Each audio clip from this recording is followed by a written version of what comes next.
Bonjour et bienvenue chez vous. Le gouvernement est en place maintenant depuis une semaine. C'est M.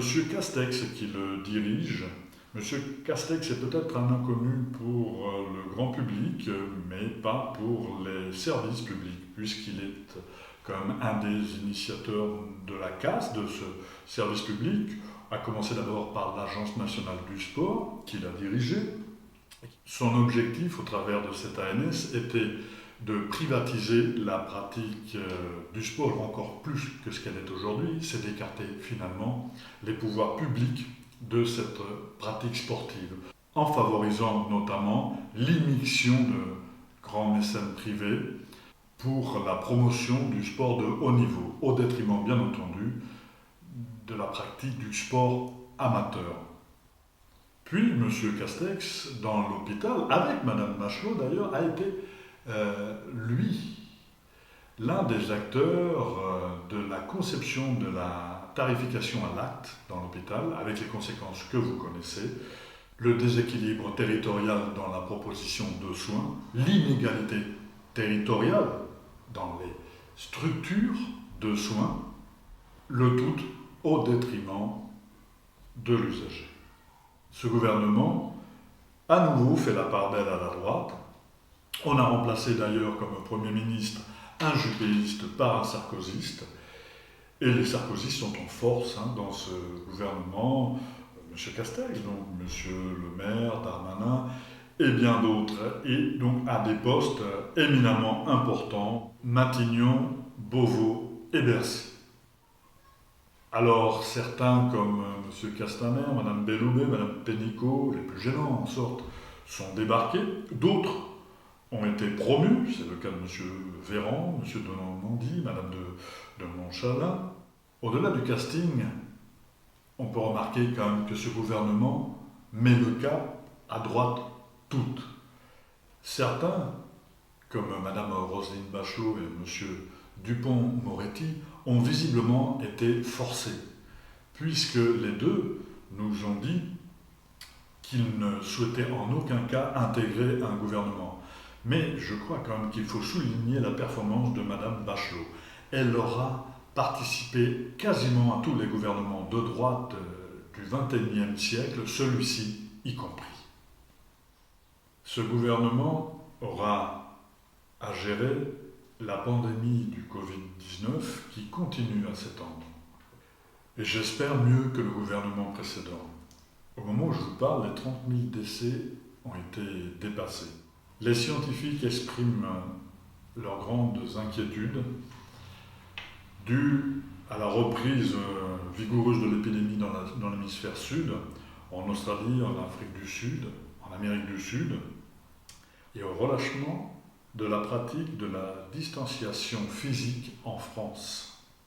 Nous devons tous rester vigilants et ne pas relâcher nos efforts, respecter les mesures barrières, les autres mesures d'hygiène, respecter cette distanciation physique et surtout porter le masque dans les endroits clos et dans les endroits où la distanciation physique n'est pas possible. Il y a toujours des carences dans l'action du gouvernement. Monsieur le Président de la République avait promis 700 000 tests à la sortie du confinement. Aujourd'hui, on ne teste que 200 à 250 000 personnes par semaine. Cette planification que nous appelons de nos vœux va peut-être arriver si l'une de nos idées infuse dans les hautes sphères. Nous en sommes ravis. Il serait possible qu'un haut commissaire au plan, peut-être M. Béraud, soit nommé prochainement. C'est une bonne chose. Il faut planifier. Toujours sur la thématique de la santé, vous le savez, cette semaine a eu lieu des négociations sur un projet d'accord que l'on a appelé le Ségur de la santé. Le gouvernement proposait une première revalorisation de 90 € en septembre pour l'ensemble des salariés paramédicaux, les infirmiers, les aides-soignants et les non-médicaux aussi, les techniciens, les brancardiers, etc. etc. Donc 90 € en septembre et une seconde de 90 € net également en mars 2021. C'est très très loin du compte puisque les syndicats, eux, demandait 300 euros net, ce qui correspondait en fait à un rattrapage indiciel qui leur était dû. J'apprends là, ces derniers instants, que ce Ségur de la santé, que ce projet d'accord vient d'être signé par 3 syndicats, FO, la CFDT et l'UNSA, et la Sud Santé et la CGT, eux, l'ont rejeté. Je crois, à juste titre, parce que nous sommes loin, très très loin du compte des besoins et des promesses qui avaient été faites. Des chiffrages ont été faits. La CGT estime à environ une cinquantaine de milliards, donc une trentaine de milliards nécessaires rien que pour les rémunérations. L'hôpital public est en déliquescence. Depuis 15 ans, ce sont 69 lits de moins dans l'hôpital public. C'est une augmentation des inégalités de santé, notamment territoriales. Je l'ai dit tout à l'heure, depuis 1996, 60 services d'urgence publics ont fermé. Dans le même temps, 138 services d'urgence privés ont ouvert leurs portes. Voyez-vous le rapport. Il y a donc plus de cliniques privées qui s'ouvrent, pendant que des hôpitaux publics, eux, ferment leurs services d'urgence. Ça veut dire que, grâce notamment à Madame Bachelot et M. Castex, la privatisation de l'hôpital est en marche. Au-delà de la crise sanitaire qui nous frappe, nous sommes à l'aube d'une crise économique sans précédent depuis la Deuxième Guerre mondiale. Et le gouvernement est impuissant à rétablir les équilibres. Pourquoi ? Le gouvernement décide de réinjecter dans le tissu économique des milliards d'euros qu'il distribue notamment à Air France, Airbus ou d'autres sociétés qui ne jouent pas le jeu de la relance économique.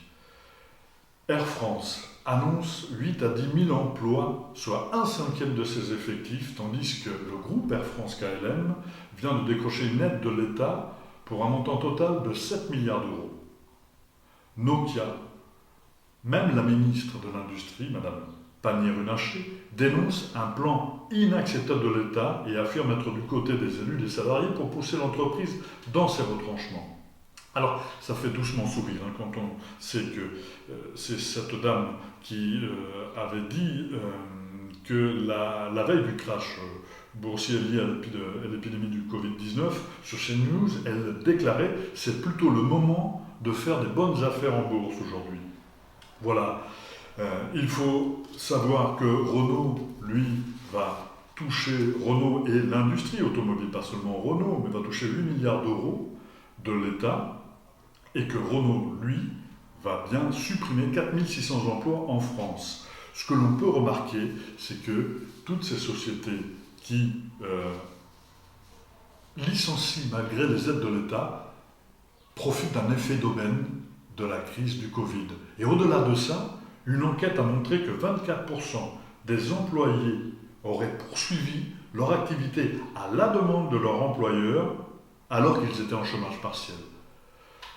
L'État n'a pas posé de garde-fou, n'a pas posé de conditions aux aides qu'il distribuait.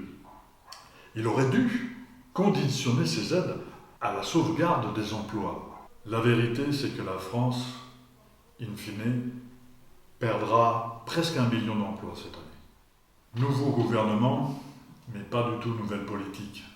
Il me semble que le monde d'après, le nouveau monde d'après, ressemble furieusement au monde d'avant.